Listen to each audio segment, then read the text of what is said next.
det er vores geografi-eksperter. Så jeg vil forklare lidt, hvorfor Norge har valgt at sætte vandkraftværk i bjergene, og den som er skabt.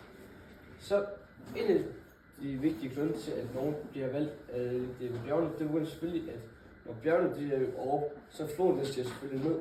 Og grunden til, at bjergene de er over, det er de tektoniske plader, de bliver masset ind i hinanden, og så er det hævet sig. Og så under isen, så er det gletsjerne, de former bjergene. Og så er det også, at grunden til, at der er så meget vand i floden, eller en af grundene, og det er så meget vigtigt grund, det er under stigningstræk. Hvad er stigningstræk helt præcis?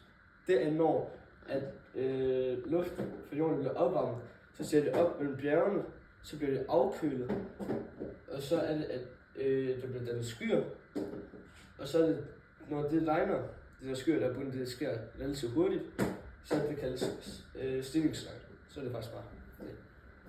Så tredje grund til, at det er utrolig vigtigt for nogen, det er, at de kan lave dæmninger.